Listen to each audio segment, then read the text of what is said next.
au travers de l'exemple qu'on a vu dans la première partie du cours, où on donnait une solution de l'équation différentielle y' égale 2x, on est allé chercher la fonction dont la dérivée était 2x.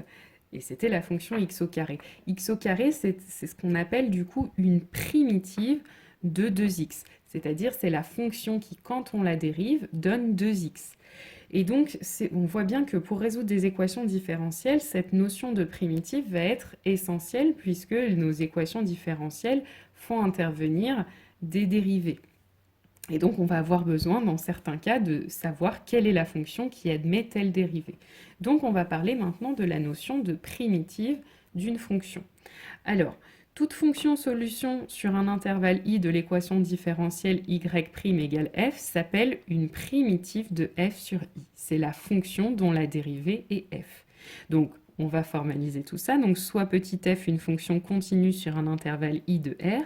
On dit que la fonction grand f est une primitive de petit f sur i si grand f est une fonction dérivable sur i, telle que pour tout x dans i, grand f' de x sera égal à petit f de x. Alors par exemple, soit petit f et grand f, deux fonctions définies sur R par, pour grand f de x, x au carré plus 4, et pour petit f de x, 2x. Montrer que grand f est une primitive de petit f sur R. Donc, on calcule pour ça la dérivée de grand f. La dérivée de grand f, c'est 2x. C'est bien égal à petit f. Donc, effectivement, grand f est bien une primitive de petit f sur R. Donc maintenant, on va voir quelques propriétés sur ces primitives. Donc, toute fonction continue sur un intervalle i admet des primitives sur ce même intervalle. Donc, les fonctions que vous connaissez auront toutes une primitive, en tout cas au moins sur un intervalle, sur l'intervalle sur lequel elles sont continues. Deux primitives d'une fonction continue petit f sur i diffèrent d'une constante. Alors ça, c'est une propriété qu'on va démontrer. Alors, soit grand f et grand g, deux primitives d'une fonction petit f sur un intervalle i.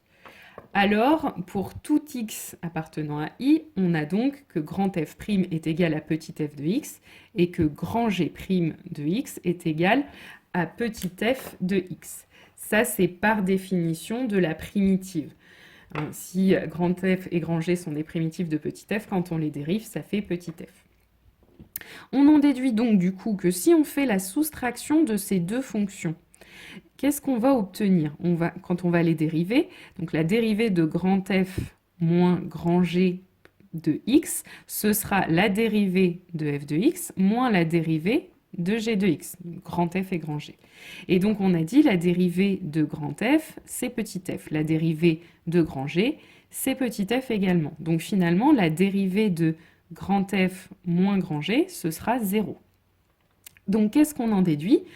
Si la dérivée de f moins g est nulle, ça veut dire que f moins g est constante sur i. Autrement dit, on peut trouver un réel c tel que pour tout x appartenant à l'intervalle i, f de x moins g de x est constant, est égal à c. Donc, ça veut bien dire que nos deux primitives de petit f diffèrent d'une constante. L'écart entre les deux, c'est une constante. On continue. Si grand f est une primitive de petit f sur i, alors toute primitive de petit f est de la forme grand f plus c avec x un réel. Donc, c'est-à-dire que toutes nos primitives, dès que vous avez trouvé une primitive d'une fonction, il y en aura plein d'autres, mais elles ne seront différentes de f que par une constante. Il suffira d'ajouter une constante à la primitive que vous avez trouvée pour trouver toutes les autres primitives.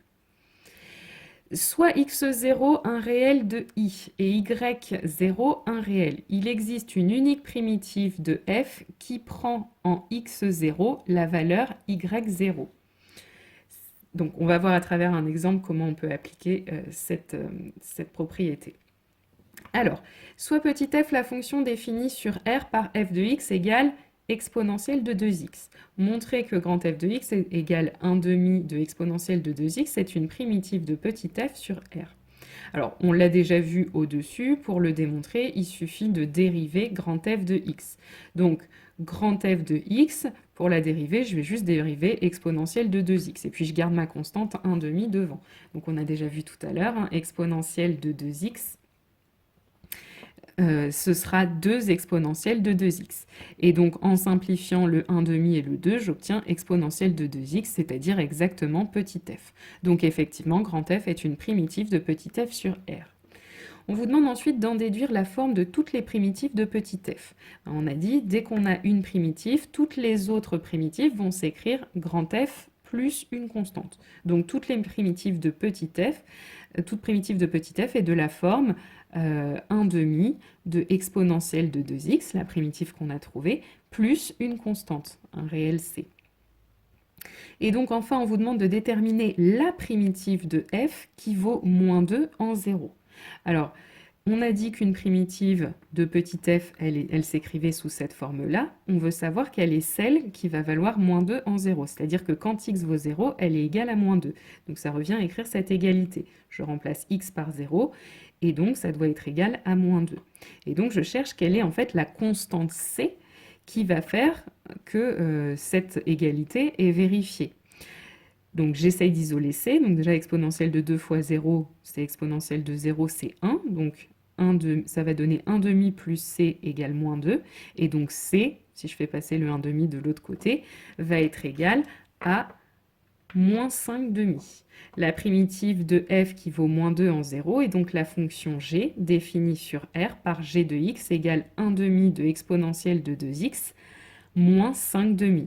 C'est cette primitive-là qui va s'annuler, qui va valoir moins 2 en 0.